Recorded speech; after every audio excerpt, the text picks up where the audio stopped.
Welcome to DG news. Karimnagar జిల్లా వెలిసాల గ్రామ sarpanch ఎన్నికకి nomination వేసిన వీర్ల నరసింగారావు. వివరాల్లోకి వెళ్తే కరీంనగర్ జిల్లా వెలిచాల గ్రామ సర్పంచ్ ఎన్నికకి భారీ జనాభాతో ర్యాలీగా తరలి వెళ్లి నామినేషన్ పత్రాలని ఎన్నికల అధికారికి అందజేశారు వీర్ల నరసింగారావు గారు. ఈ కార్యక్రమంలో సర్పంచ్ అభ్యర్థి వీర్ల నరసింగారావు గారు మాట్లాడుతూ వెలిచాల గ్రామ ప్రజలందరికీ ప్రత్యేక ధన్యవాదాలు తెలియజేస్తున్నానంటూ కూడా చెప్పడం జరిగింది. ఈ నామినేషన్ కార్యక్రమానికి విచ్చేసిన నా గ్రామ కుటుంబాన అందరికీ కూడా ఎల్లప్పుడూ రుణపడి ఉంటానంటూ అనేక అభివృద్ధి పనులను చేస్తూ చొప్పదండి శాసనసభ్యులు ఎమ్మెల్యే మేడిపల్లి సత్యం గారి ఆశీస్సులతో గ్రామంలో అనేక అభివృద్ధి కార్యక్రమాలు చేపడుతూ ముందుకు వెళ్తానని, ఇంతకు ముందు అవార్డుకి ఎంపికైన మన గ్రామం రాష్ట్రంలోనే వన్నె తెచ్చే విధంగా రూపుదిద్దడానికి నేను ఎల్లవేళలా సహకరిస్తాను అంటూ కూడా తెలపడం జరిగింది. మీకు అందుబాటులో ఉంటూ గ్రామ అభివృద్ధి కోసం అహర్నిశలు కృషి చేస్తానంటూ కూడా తెలిపారు. 24 గంటలు అందుబాటులో ఉంటానని తెలియజేశారు. సో గ్రామ ప్రజలందరూ తనని ఆశీర్వదించి గెలిపించాలంటూ కూడా కోరడం జరిగింది. వెలిచాల గ్రామ పంచాయతీ సర్పంచ్ గా నామినేషన్ వేయడానికి నాతో పాటుగా వచ్చినటువంటి గ్రామ సోదరిమణులు, యువకులు అందరికీ నేను శిరస్సు నుంచి నమస్కరిస్తున్నాను. గత 40 సంవత్సరాలుగా సర్పంచ్ గా, ఎంపీటీసీగా, మండల పరిషత్ అధ్యక్షుడిగా ఎన్నికవుతూ ఈరోజు మళ్ళీ సర్పంచ్ అభ్యర్థిగా వెలిచాల ప్రజల ముందుకు వస్తున్నాను. ప్రత్యేకంగా గ్రామం గురించి గత 40 సంవత్సరాలుగా నాకు భిన్నంగా తెలుసు. ఇక్కడి యువకులకు ఏమవసరము, ఇక్కడి విద్యార్థులకు ఏమవసరము, ఇక్కడి వృద్ధులకు, వ్యవసాయదారులకు, వ్యాపార రంగంలో ఉన్న వారికి ఇప్పుడు అవసరాలు ఏంటి, అన్ని రంగాల్లో కూడా ఉన్నటువంటి గ్రామస్తుల సమస్యలు ఏంటి నాకు పూర్తిగా అవగాహన ఉన్నది. ప్రత్యేకంగా ఈ కార్యక్రమాలు చేస్తానని నేను హామీ ఇవ్వడం లేదు. అన్ని గ్రామాన్ని అన్ని రంగాల్లో ముందుకు తీసుకెళ్తానని మా ఎమ్మెల్యే మేడిపల్లి సత్యం గారు మాకు అన్ని విధాలా ఇప్పటికే సహకరిస్తున్నారు. గ్రామాన్ని అభివృద్ధి చేయడంలో ఆయన ఎంతగానో మాకు గ్రామానికి తోడుగా ఉంటున్నారు. ఆయన సహకారంతో 5 సంవత్సరాల్లో గ్రామాన్ని అన్ని రంగాల్లో నేను ముందుకు తీసుకెళ్తాను. ఒకవేళ నన్ను అందరూ ఆశీర్వదించి బలపరిచి సర్పంచ్గా ఎన్నుకున్నట్టయితే గతంలో మరి అన్ని రంగాల్లో మనం చేసినటువంటి అభివృద్ధికి 3 సార్లు జాతీయ స్థాయిలో మనం ఉత్తమ గ్రామ పంచాయతీ అవార్డు తీసుకోవడం జరిగింది. మరి ముందు భవిష్యత్తులో కూడా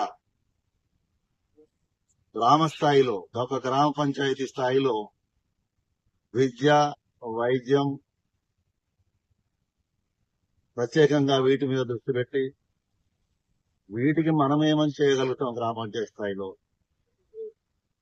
ప్రజల అవసరాలు ఏముంది, వాళ్ళకి ఏ విధంగా మనం ఈ విషయాలు సేవలందించగలుగుతాం అనే దాని మీద నేను దృష్టి పెట్టడం జరుగుతుంది. అన్ని విషయాలతో పాటు తాగునీరు సమస్యను పరిష్కరించడంతో పాటు రెగ్యులరైజ్ కానీ తాగునీరు ఉన్నా కానీ అన్ని ప్రాంతాలకు సరైన నీరు రావడం లేదు. ఎత్తు ప్రాంతాలు ఇటువంటివి ఉన్నది.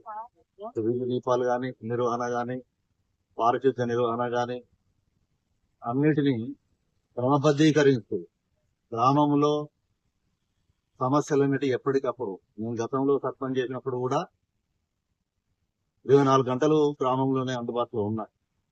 ఇప్పుడు కూడా 24 గంటలు గ్రామంలో అందుబాటులో ఉండి ప్రజల సమస్యల్ని ఎప్పటికప్పుడు పరిష్కరిస్తూ ఈ గ్రామంలో చిన్న చిన్న సమస్యలు, అవి భూ తగాదాలు కావచ్చు, కుటుంబ తగాదాలు కావచ్చు, రకరకాల సమస్యలతో ముందుకు వస్తున్నారు. ప్రత్యేకంగా రెవెన్యూ విషయంలో కూడా రెవెన్యూ సమస్యలు గ్రామాల్లో చాలా ఉన్నాయి.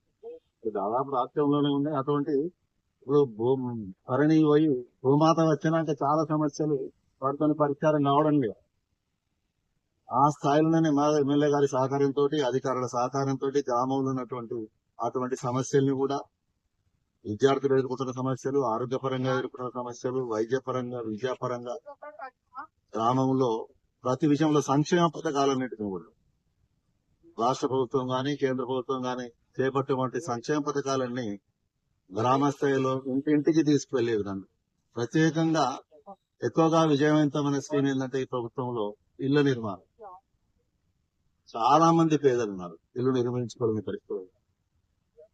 నేను మనం మొత్తంలో పోయిన సంవత్సరం 55 ఇళ్లు కేటాయిస్తే మేము చాలా వరకు నేను పరిశీలించడం జరిగింది, చూడడం జరిగింది. ఒక 200 ఇళ్లు అవసరం ఉన్నాయి. మా గ్రామానికి ఒక 200 ఇళ్లు అవసరం ఉన్నాయి. ప్రస్తుతం అదనంగా 55 కాకుండా ఇప్పటికే ఒక 20 అదనంగా ఎమ్మెల్యే గారు ఇవ్వడం జరిగింది. 21 ప్రత్యేకంగా గ్రామం మీద అభిమానంతో 71. వచ్చే సంవత్సరం మన కోట 55 వస్తుంది. మళ్ళీ ఒక 100 అదనంగా మనకు స్పెషల్ కోట ఇవ్వడానికి ఎమ్మెల్యే గారు అంగీకరించారు. అటు 150 ఇల్లు ఇప్పుడు ఇవ్వబోతుంది. అవన్నీ సరిగ్గా లేని వాళ్ళందరికీ. ఇంకొకటి ఏంటంటే కొంతమంది ఈ 5 లక్షలు మంజూరు చేసినా కట్టుకోలేని పరిస్థితిలో, అంటే ఒక 7 లక్షలు అయితే ఒక ఇల్లు కట్టాలి. ఆ 2 లక్షలు పెట్టుకోలేని పరిస్థితులు కూడా చాలా మంది ఉన్నారు.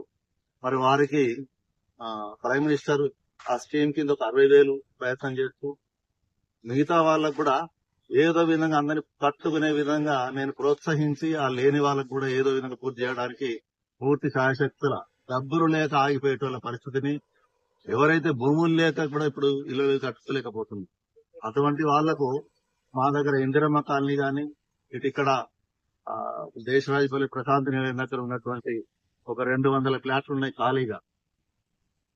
అటు కృష్ణాపల్లి వైపు కానీ, ఇటు గుడ్డెలపల్లి వైపు కాకుండా ఉన్నటువంటి ఇందిరమ్మ ఖాళీ స్థలాలు ఇప్పుడు ఇందిరమ్మ ఇళ్ల నిర్మాణంలో దాదాపు 4,000 ఇళ్లు మంజూరై అవి ఇప్పుడు ఎవరు చాలా మంది కట్టుకోవడం లేదు. బేస్మెంట్లు, పునాదుల స్థాయి అసలు కట్టుకోకుండానే ఉన్నాయి. అలాంటివన్నీ మరి అర్హులైన వాళ్ళకి కేటాయించడానికి కృషి చేస్తే ఎమ్మెల్యే గారి సహకారంతో గ్రామంలో ఇల్లు లేవు, ఇళ్ల స్థలాలు లేవనే పరిస్థితి లేకుండా నేను వాటి కోసం కృషి చేస్తానని ప్రత్యేకంగా నా మీద అభిమానంతో వచ్చినటువంటి నా గ్రామస్తులందరికీ చెప్తున్నా.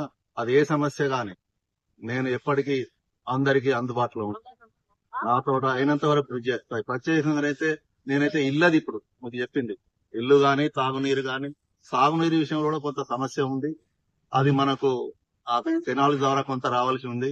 అది మరి ఎమ్మెల్యే గారితో సహకారంతో మనకి ఇప్పుడు అవన్నిటి కూడా పూర్తయ్యే విధంగా గ్రామంలో మరి ఎప్పటికీ ఎల్లవేళలా అందుబాటులో ఉంటూ, ఇప్పుడు వీధి దీపాలు కూడా నేను గతంలో ఉన్నప్పుడు రాత్రి వేళల్లో ప్రతి ఊరంతా తిరిగేవాడిని. ఎక్కడెక్కడైతే బలువులు పోయింది విలేజ్ గ్రామ వీధులలో తిరుగుతూ కూడా, మేము ఇళ్లలో తిరుగుతూ కూడా ఎక్కడెక్కడ నీళ్ల సమస్య పడుతుంది, ఎక్కడెక్కడ పారిశుద్ధ్య సమస్య ఉన్నది, ఎక్కడెక్కడ